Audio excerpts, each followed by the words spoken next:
प्यारे साथियों, नमस्कार। यूट्यूब के SP math bye RT channel पर आपका हार्दिक स्वागत है।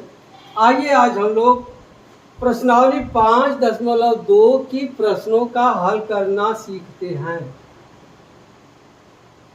प्रश्न नंबर 1 से 16 तक पिछली वीडियो में हम लोग हल करना सीख चुके हैं।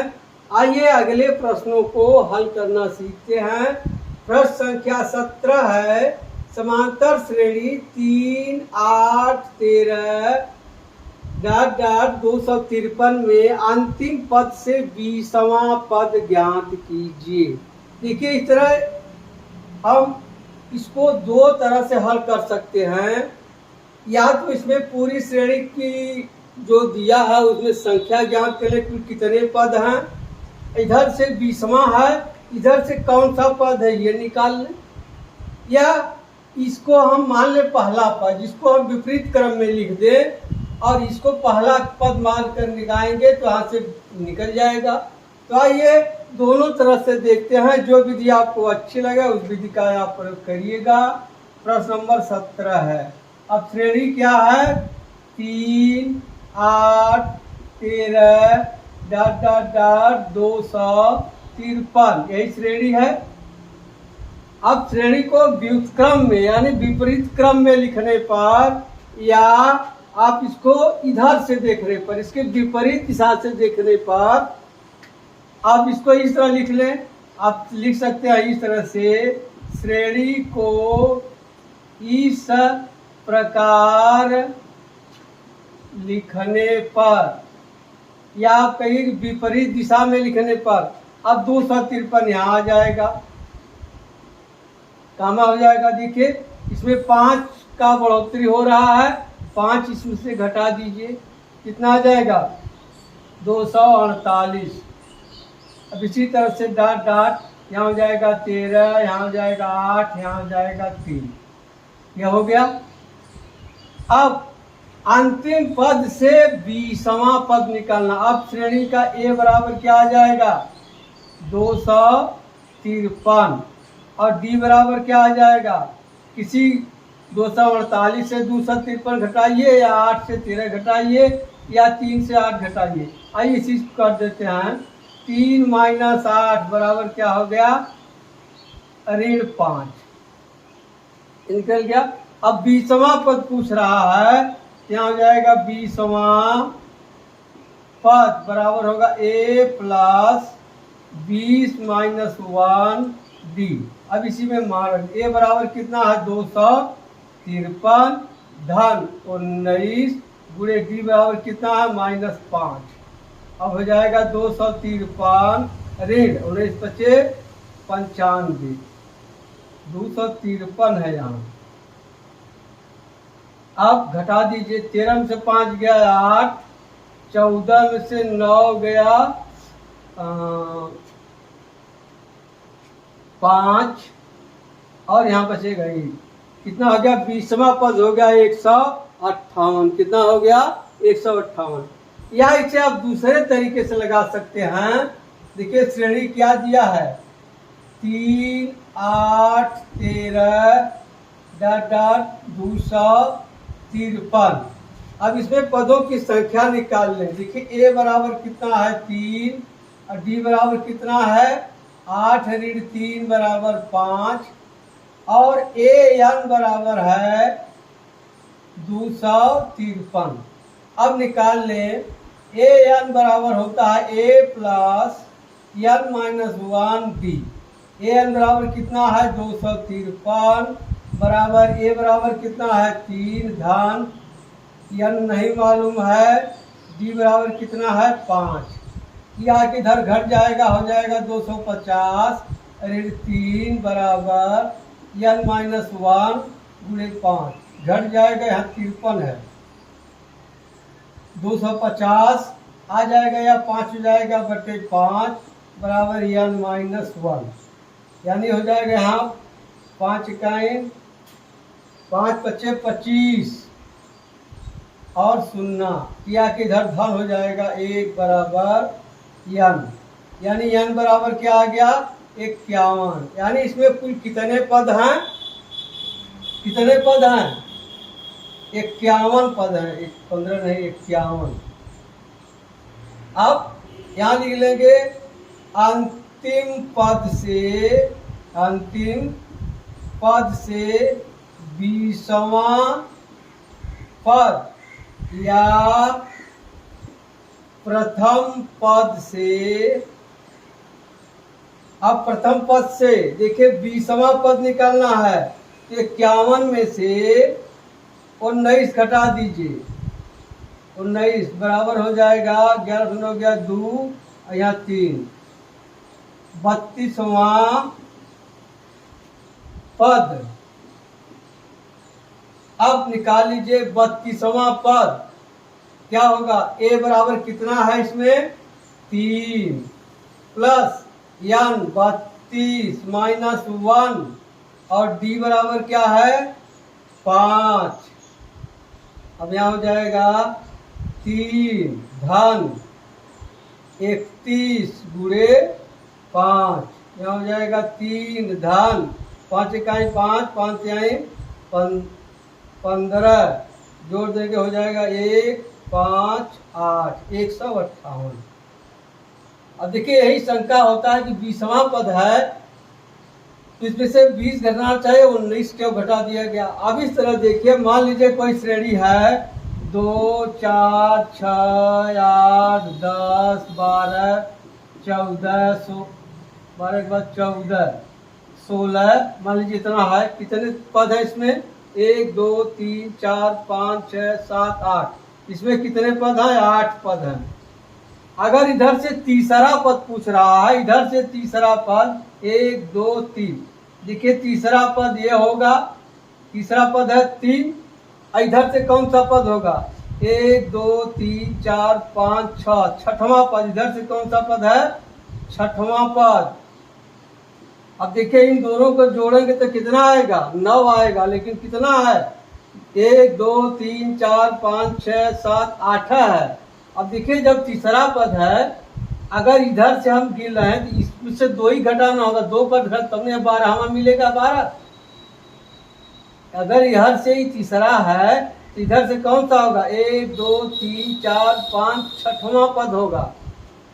छठवां पद कैसे निकलेगा 8 पद में से क्या करें कि यहाँ छठवां पद यानी 6 आ जाए तो यहाँ से 3 नहीं बल्कि 2 घटाया जाएगा। उसी तरह से यहाँ 20वां पद है, इसमें से 20 नहीं बल्कि 19 घटाया जाएगा, 32वां पद होगा। अब आप लगाइएगा, आपको यह आसान लगे इससे लगा लीजिएगा, यह आसान लगे इससे लगा लीजिएगा। अब अगला प्रश्न देखते हैं। अगला प्रश्न है 18वां। किसी समांतर श्रेणी के चौथे और 8वें पदों का योग 24 है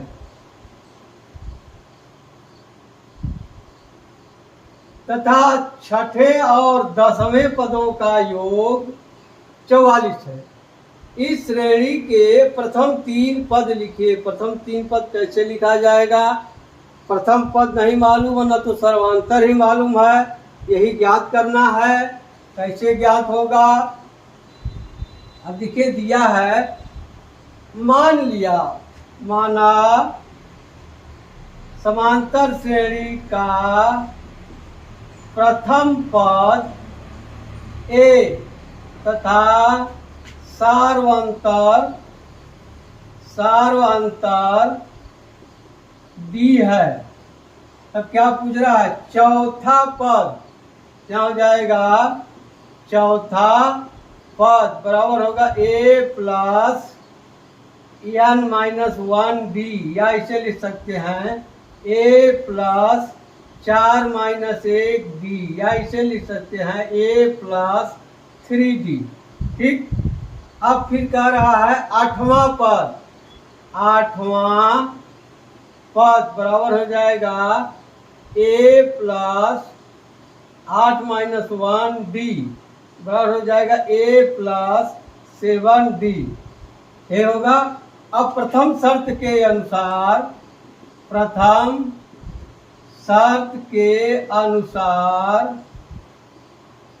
क्या चौथा पद धन 8वां पद बराबर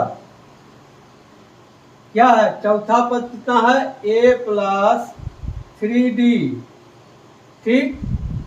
और 8वां पद कितना है, a प्लस 7d, यह कितना हो जाएगा 2a plus 10d, 2a plus 10d। अब यही दिया है, दोनों का योगफल कितना दिया है, 24 है। क्या हो जाएगा 24 बराबर 2a प्लस 10d।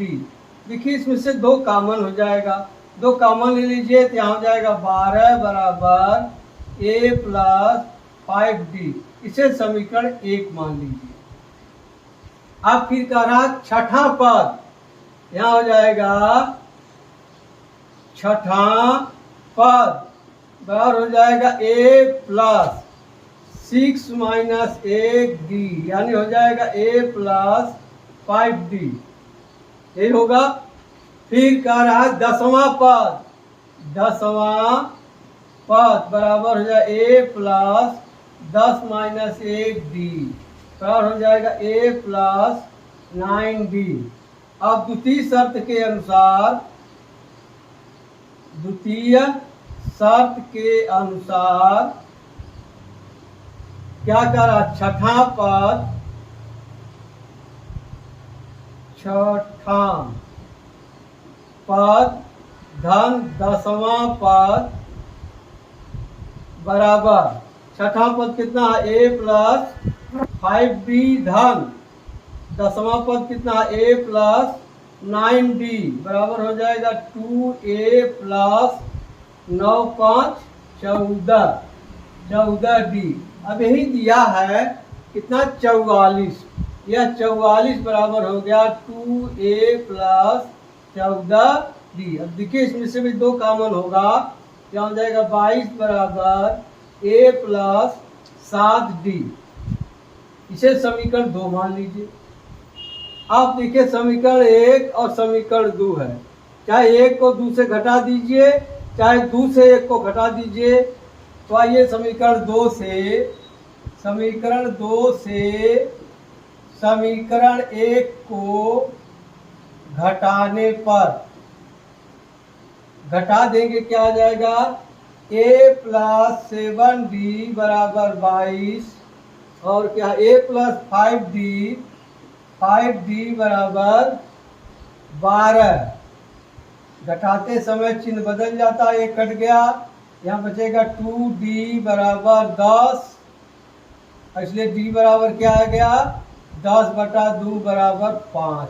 अब d का मान समीकरण 1 में रखने पर, d बराबर 5 समीकरण 1 में रखने पर रख दीजिए।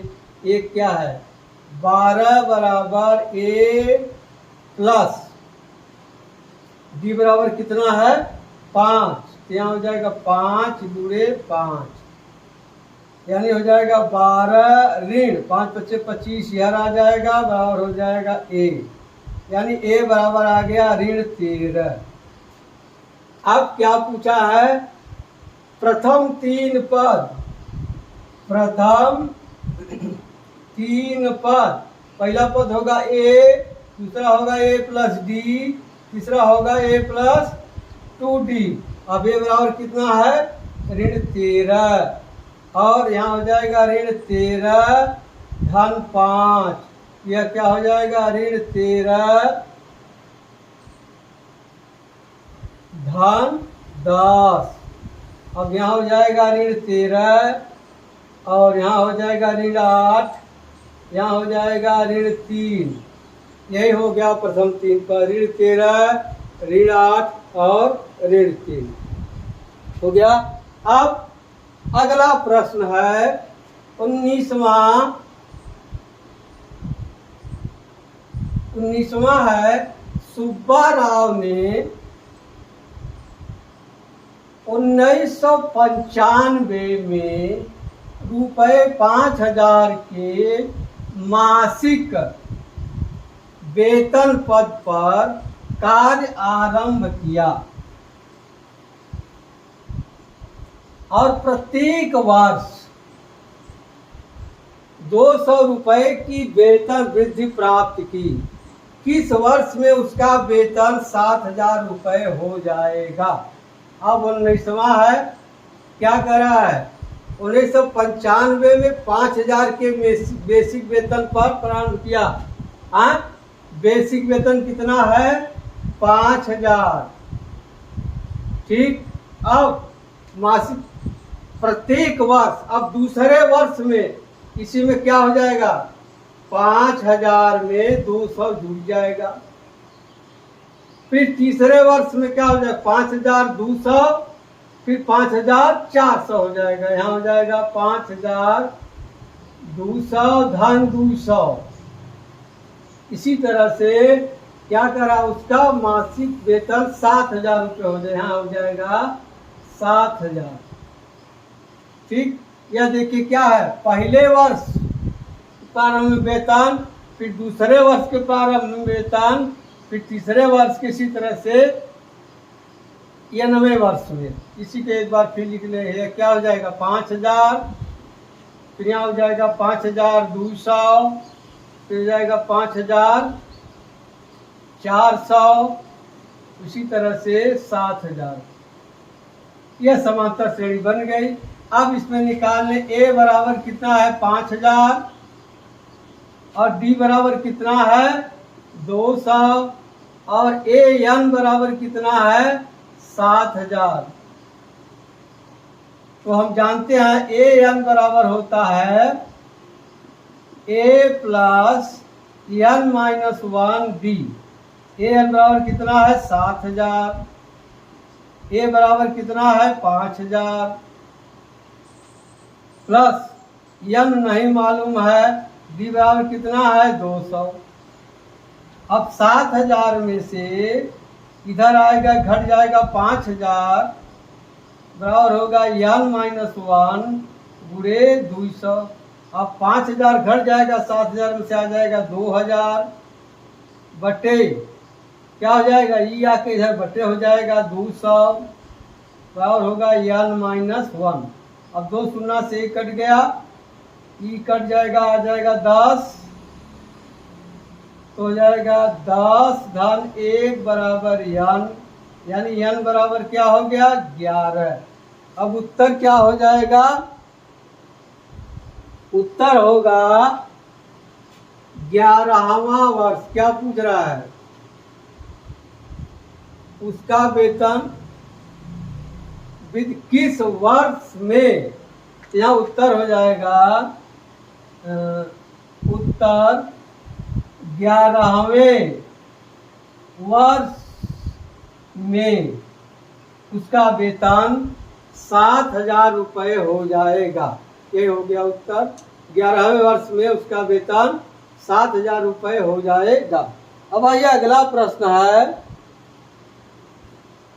रामकली ने किसी वर्ष प्रथम सप्ताह में ₹50 की बचत की। कितना बचत की, ₹50 की बचत की, और फिर अपनी साप्ताहिक बचत 17.5 रुपये बढ़ाती गई। तो 90वें सप्ताह में उसकी बचत हो गई 207 रुपये 50 पैसे। तो एन का मान ज्ञात करना है। तो क्या है, प्रथम सप्ताह की बचत कितना है, 50 रुपये।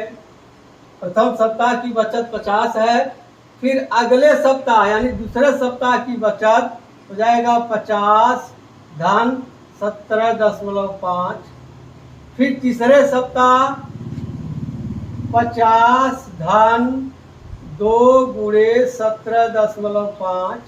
इसी तरह से यहाँ लास्ट में उसका है 207.50। अब इसको लिखने एक लाइन और 50, अब इसमें जोड़ने का है 50 10 70 7 77.5, इसमें जोड़ दें 35, यहाँ हो जाएगा 50 30 80 5 85। इस तरह से 207.5। अब यहाँ निकाल लिया जाए, ए बराबर है 50, ठीक, डी बराबर है कितना 17.5 और ए एन बराबर है 207.50, यही ना है। अब निकाल लें, ए एन बराबर होता है ए plus N minus 1 D. A N बराबर कितना है 207.5 बराबर ए बराबर है 50 धन एन नहीं मालूम है, डी बराबर कितना है 17.5। अब ये आएगा इधर, हो जाएगा 207.50 माइनस 50 बराबर होगा एन माइनस 1 गुणे 17.5। अब इसमें से 50 घटा दें तो यहाँ जाएगा 0.50 और यहाँ बचेगा 7, 10 में से 5 गया 5, यहाँ 1। अब यहाँ जाएगा इधर बटे हो जाएगा 17.5 बराबर एन माइनस 1। दशमलव हटा दें, ये हो जाएगा 1575 बटे 175 बराबर एन माइनस 1। अब काट दें इसको, 5 से काट दें, 5 तिया 15, फिर 5 इकाई 5, 5 पचे 25, फिर 5 तिहाई 15, 5 पचे 25, फिर 5 से कटेगा 5 छक 30, 5 तिहाई 15, फिर 5 सते 35, फिर 7 नवा 63, यानी क्या आ गया एन माइनस 1 बराबर 9। इसलिए एन बराबर क्या हो जाएगा 9 प्लस 1, यानी एन बराबर आ गया 10। तो क्या उत्तर हो गया एन बराबर 10, ये उत्तर हो गया। उत्तर एन बराबर पूछा है, एन बराबर 10, ये उत्तर हो गया। ठीक, अब आप लगाइएगा। अब मिलते हैं अगली वीडियो में, तब तक के लिए धन्यवाद। जय हिंद, जय भारत।